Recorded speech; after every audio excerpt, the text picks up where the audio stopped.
Good morning. Buenos dias. Magandang umaga. My name is Gene Hilliard. I'm Vice President, Financial Advisor of Emerge Financial Group. We're a financial services company in Oakland providing financial planning services. We do taxes for individuals.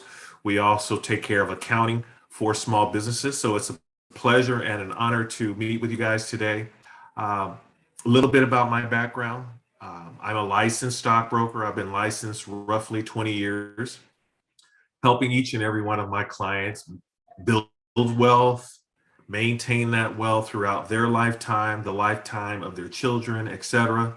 I'm also a retirement counselor. And my goal as a retirement counselor is to help each and every one of you maintain your current lifestyle in retirement. What does that mean? Well, at the end of the day, the exact same paycheck that you're getting today, I want to put you in a position to get the exact same paycheck in retirement. You have a Sarah, great benefit, excellent. It's going to get you a little over halfway there. So you're looking, depending on your age, depending on your years of service, etc., you're looking at best case scenario, I don't know, between 40 and 60% of your salary. But we want to try to get you to 100 if possible. Okay. I've been working with Alameda County employees roughly, I believe, for the past 13 years. So, and I'm sure many of you have probably heard about me. I work closely with Mark Tomei and Jason Brummett. We're colleagues. But again, it's a pleasure and an honor to meet with you guys today. We're going to talk about gearing up for a greater retirement. Mike did an excellent job of kind of giving you valuable information in reference to retirement and how a SARA works. And I want to spend a little bit of time talking about deferred comp, which is your 457B plan. Okay. And these are the bullet points we're pretty much going to hit throughout this presentation. You know, your retirement mile markers. What should you be thinking about at a variety of ages, whether you're 40, 50, 60, 70? What are some of the things that should be on your radar to get some information about, such as conducting a situation analysis, talking about retirement income, social security. I'll spend a little bit of time on health insurance, not a whole lot. I won't do it justice. You have a great presentation through Acera that gives a lot more detail in terms of health insurance. We'll talk briefly about estate planning. I'm not an estate planning attorney. I know enough to get myself in trouble, but I just want to just give you some tidbits that you can kind of chew on when you're thinking about creating an estate plan. We'll talk a little bit about drawdown strategies. What that means is how much is appropriate for you to take out of your deferred comp account as you navigate through retirement. And we'll talk about required minimum distribution. So let's talk about conducting a situation analysis, right? It's always important to kind of start with, you know, what's my goal? What's the end game? How much do I need in retirement? Right? And that's what you're doing in terms of conducting a situation analysis. You want to stop and say, okay, how much do I have in terms of overall assets that are earmarked for retirement? Write it down on a piece of paper. I don't care. Excel spreadsheet. Write it down. Any asset that is available to you in retirement, write it down. You want to get a feel for what your Social Security benefits are going to be in retirement. I'm sure many of you have paid into Social Security. Some of you are sheriff deputies and maybe didn't pay a whole lot into Social Security, but maybe you had some jobs when you were a kid before you got into law enforcement, and you're projected to get a little bit of Social Security. So you want to write that down. So you have, here's how much in terms of assets I have. Here's how much I should expect to receive annually or monthly from Social Security. Take a look at your current expenses. What are my expenses now? How do I envision my expenses changing in retirement? Maybe the house will be paid off when you retire, right? So that's going to significantly reduce your expenses. Maybe the kids are going to move out of the house by the time you retire. So your expenses are going to go down. So you want to look at your current expenses, and you also want to look at your projected expenses. What do you think? And then obviously here, you know, retirement savings plans. How much do you have in deferred comp? How much do you have in that previous 401k? You also want to take a look and you want to write down how much you anticipate receiving from a SARA. That's bullet point number one for the most part, because that's going to be your biggest asset in terms of retirement income. SARA.org, create a user ID and password, and get a feel for what you anticipate receiving from a SARA. Okay. Earlier, I talked about wanting to get you guys to 100% of your pre-retirement income, but most folks in retirement really only need 80%. Okay. Why 80%, Gene?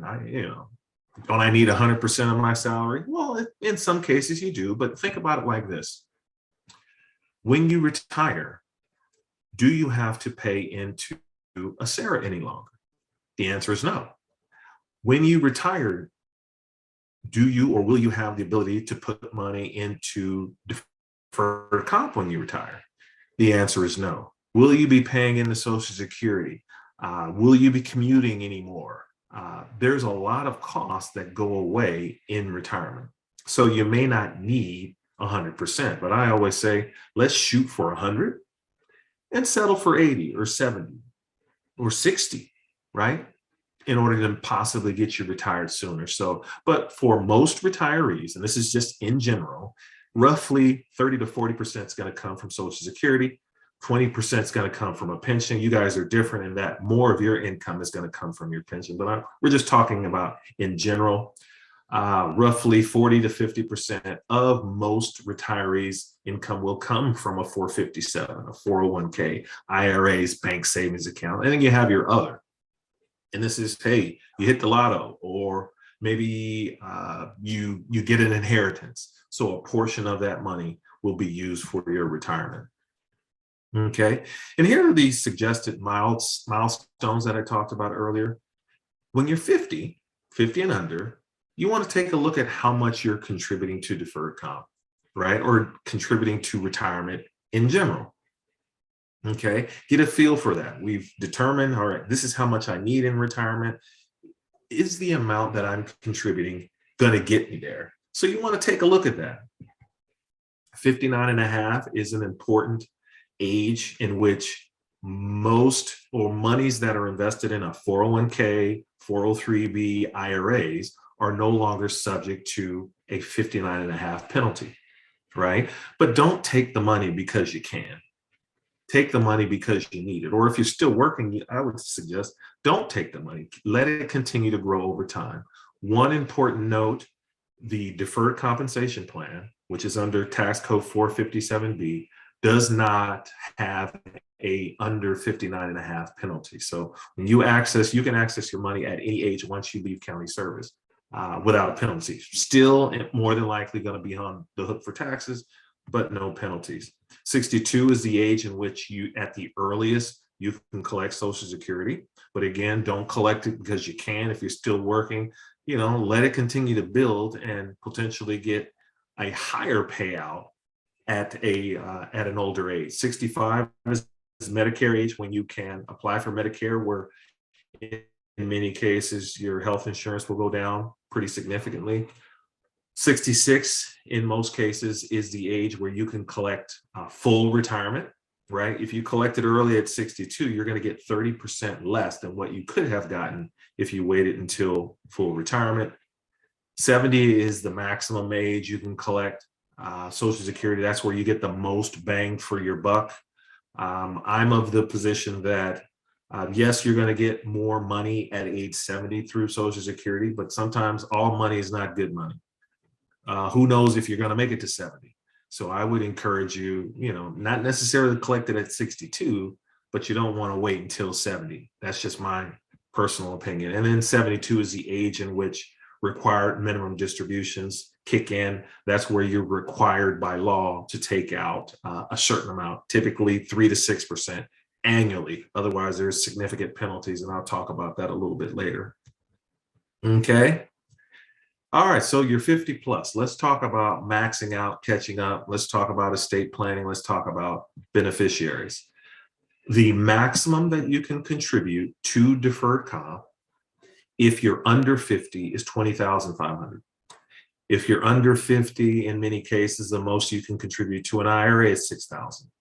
But once you're 50 and over, the IRS will allow you to put away some additional money. So you can put away another 6,500 a year to a total of $27,000 a year. Now you can't write a check and put it in deferred comp. It must come from your paycheck. Okay. And for an IRA, you can put away an extra $1,000. Now, keep in mind, you can do both if you choose, right? With a 403B, 401k, you can't do both.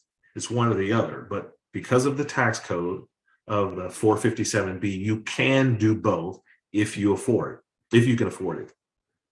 There's also something I'm sure many of you heard about. It's called the 3-year special catch-up. So earlier I just talked about you can put away $27,000 if you're 50 and over, but the IRS will allow you to put away $41,000 a year for 3 years prior to retirement.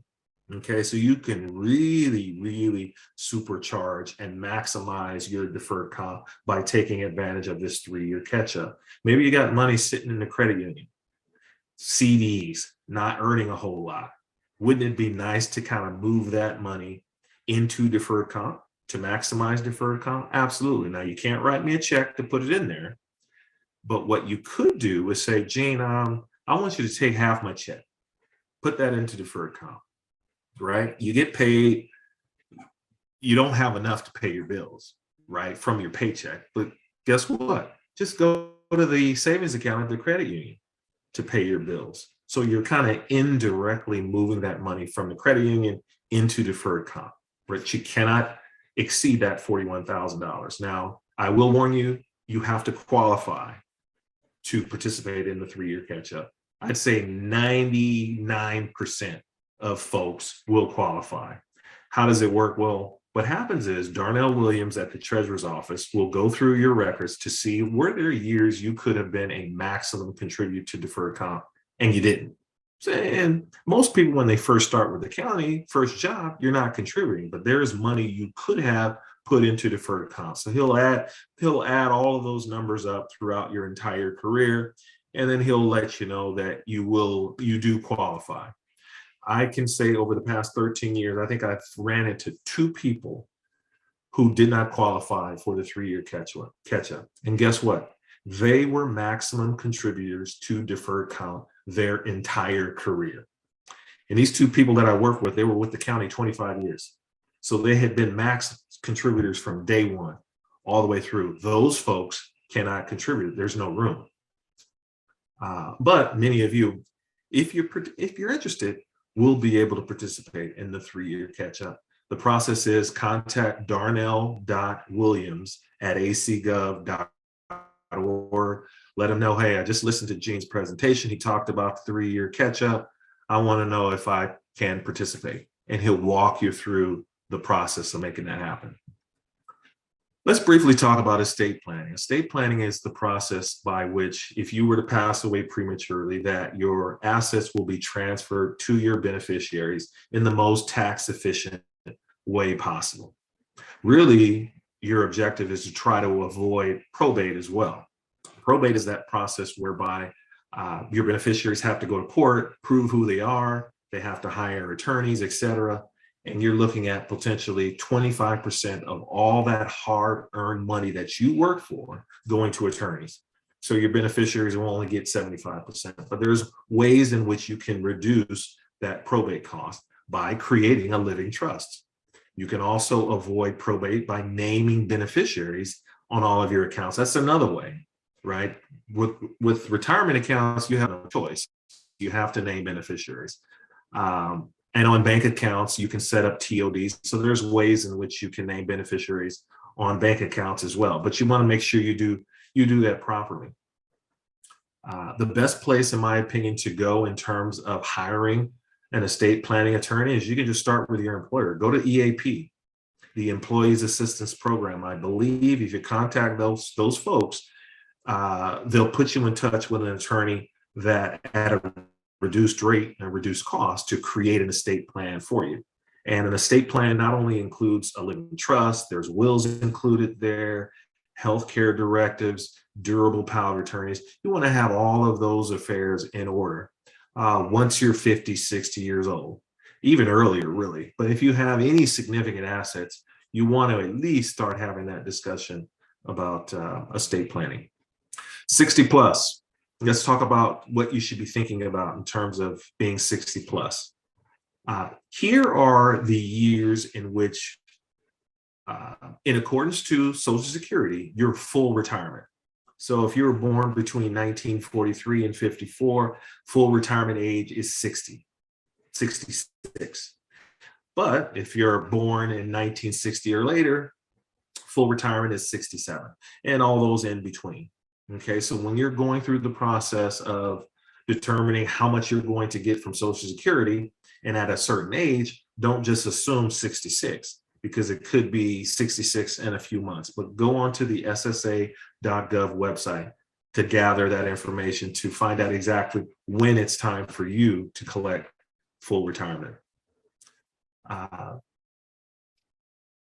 Joy of delayed gratification. Here is kind of an example of how much a person would get at age 62 versus age 70. So, for example, here's a person that wants to collect Social Security early at 62, they're looking at 18,000. But if they were to wait until age 66, you're looking at 24,000. And then lastly, starting at age 70, you can collect 32. So that's a huge jump between what you can collect at 62 and what you can collect at age 70.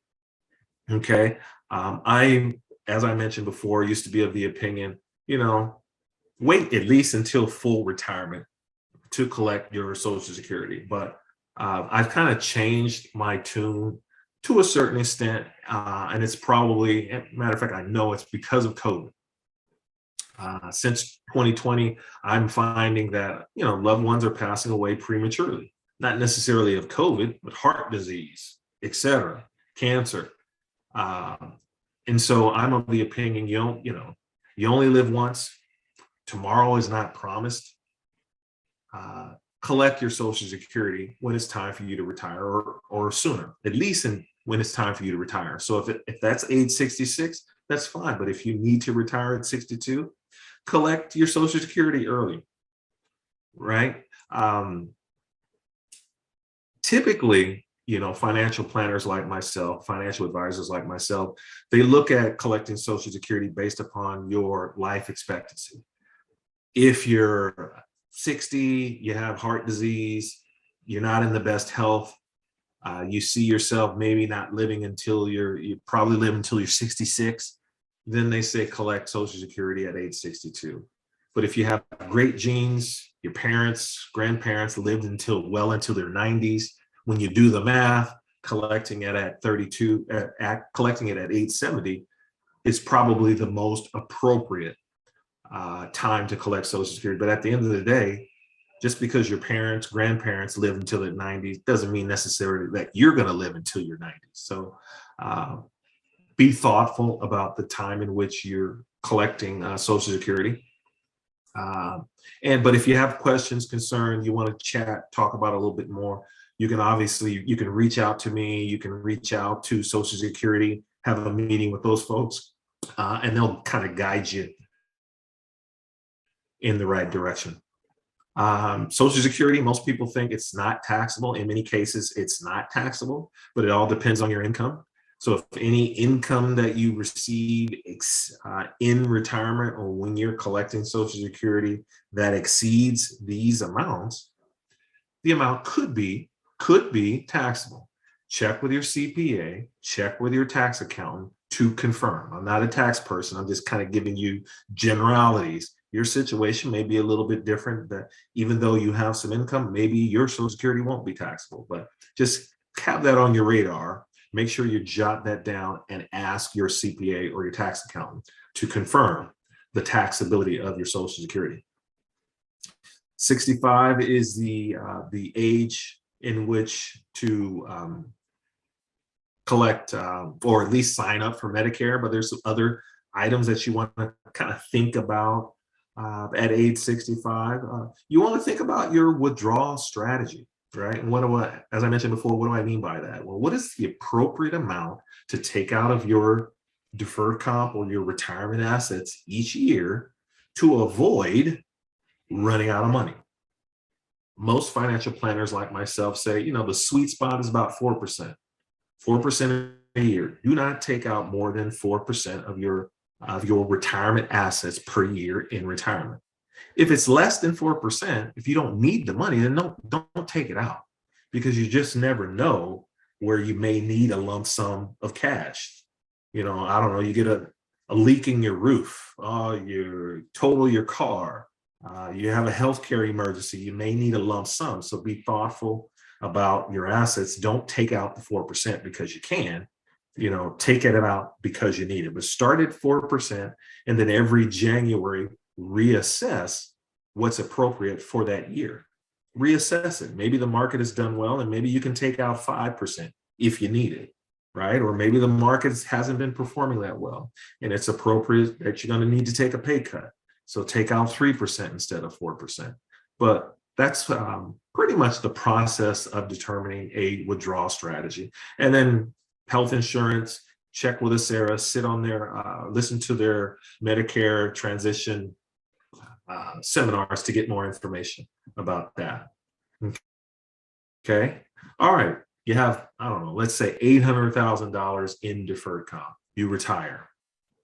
What are your options? Well, you can take it all out if you want. Now, if you take it all out, there's going to be significant penalties. So if you have 800, you take $800,000 out and looking to spend it, are you going to get 800? I can pretty much tell you you're not going to get 800. You're probably going to be left with 400 because the taxes are going to be pretty significant. So you don't want to take it all out. You can leave it in the plan until you need money. No harm, no foul. You're taking a vacation to Europe. Gene, I need 10 grand. Give me my money. So you can just call Prudential/Empower and ask for the money, and they'll give it to you minus taxes, right? Some folks will say, for example, my bills, Gene, are $5,000. Between Social Security and a Sarah, I'm going to get $4,500. I'm short $500 a month. Send that to me to a checking account. We can certainly do that as well. Okay. You also have the option, and it's completely up to you. You can roll that money into an IRA, right? But if you're going to roll the money to an IRA to invest in mutual funds, I'm not sure that's the most appropriate way to handle it. Why? Because you're part of a close to $1 billion plan within deferred comp that offers great mutual funds at a reduced rate, right? You're part of a big plan. You leave the county, you're an $800,000 client, for example. It's a lot of money, but that's not $1 billion. But some people come to me and say, Gene, the mutual funds are great, but I want to invest in some stocks. I want to invest in Apple computers, Amazon, Google, etc. You're indirectly invested in those stocks, but you're not buying those individual securities by themselves. So you want to roll it out, then that's fine. Or you want to use the money to invest in real estate. You want to buy investment property using an IRA that's called a self-directed IRA. Then that's appropriate for you. Roll your money over to an IRA for that. Okay. But just know that you do have the option of leaving the money in the plan. You don't have to make any decisions. So sleep on it, think about it, and then reach out to me, and I'll help you make the most appropriate decision possible on what to do with your money once you leave county service. Okay. Let's see, turn savings into retirement income. What accounts should you tap first? Well, I typically tell people you want to leave your tax-free and tax-deferred money last in terms of withdrawing, and then kind of start with money that's already taxed, and then move on to those other, because the IRS is giving you this tax loophole. So you want to try to get as much tax-deferred growth or tax-free growth as possible. So tap that money last. Also recognize there's risks in retirement. It's not over. You spend a lot of time up to this point saving towards retirement, building up assets, and you think, all right, it's over. I don't have to worry about anything else. Well, there's still some risk associated in retirement. Obviously, there's market volatility. The market's going to go up and down that you're going to have to deal with. Tax strategies. All right, you got money that's pre-tax, money that's tax-free, money that's taxable. Which assets should you hit first? Are tax rates going up? in the future? Are they going down? You got to think about that. Inflation is a big one. That's the cost of goods and services going up significantly or going up over time. That will erode your buying power. So those are some things you want to think about. Longevity risk is also important, making sure that you don't spend too much and inadvertently run out of money 20, 30 years from now in retirement. So there's some risks that you still want to think about and consider. So reach out to me or reach out to your current financial advisor, planner to get some detailed information about that. Longevity risk. Here's some stats going back to 2020. A person who's 65, a woman who's 65 today can expect to get to age 87. Man who's 65 today can expect to get to 84, and 1 in 4 folks will make it to 90. Right? I know we're in the middle of COVID, who knows, but those are some things you want to think about in terms of being thoughtful about the amount of money that you're going to withdraw from deferred comp. And that's where I was talking about that 4% number. Kind of stick with that number, at least in the beginning. Okay. A little more about Medicare. Again, check with a Sarah and check with a Sarah to get additional information on Medicare. But I just want to kind of throw this out there as these are some things you want to be thinking about once you turn 65.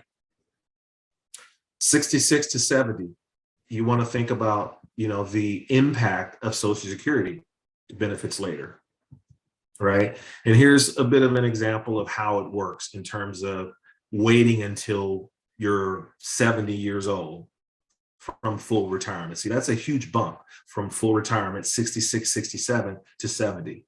But again, think about, hey, am I going to make it to 70?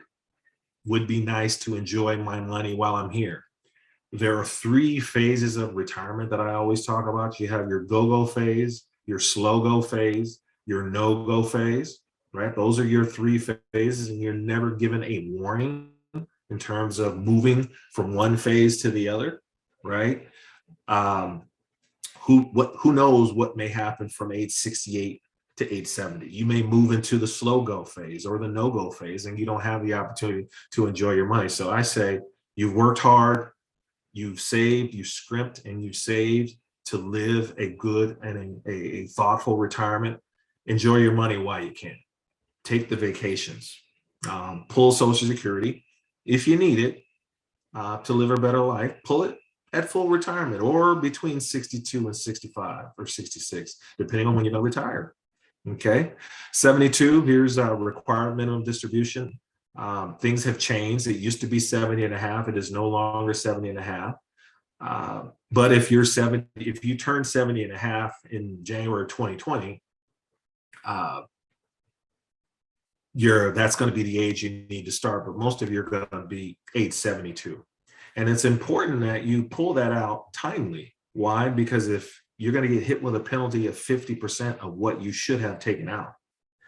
Now, important note, if you're still working for the county and you're age 72, you're not required to take minimums out of your deferred comp. However, if you have a 403B, a 401k at a different institution from a previous employer, that account or those accounts would still be subject to required minimum distribution, even though you're still working for the county. Okay. So those are some things I want you to think about, because we've had situations where folks spent 78 still working for the county. They assumed they didn't have to take out deferred comp or take out money from their previous employers' accounts, and they got hit with pretty significant penalties. So if you have questions, check with myself, check with your financial advisor. Make sure that you're taking this money out timely, because it could be extremely costly. Okay. So with that, the end is just the beginning. As I mentioned before, you've dealt with a lot of risks up to this point of your career. There's still risks that you're going to have to deal with in retirement. So think about those things. Reach out to me if you need some help with that. There's real quick, there's a retirement income calculator that you can use to kind of get a picture of where you stand in terms of retirement. So I encourage you to utilize that. There are 3 financial advisors, uh, well educated, lots of years of experience in the business that you can reach out to. So you can call us at this 855 number. You can log onto the Prudential website to schedule an appointment. If you want to bypass these 800 numbers and call me directly, knock yourself out, I could be reached at 510-562-6355, or you can email me at g.hilliard, HILLIARD, at emergefinancial.com. So it'll be my pleasure and my honor to be of assistance. Doesn't cost you anything. So with that, I will send it back to Mike and entertain any questions you folks might have. All right. Thank you so much, Gene. That was awesome. Absolutely. Thank you.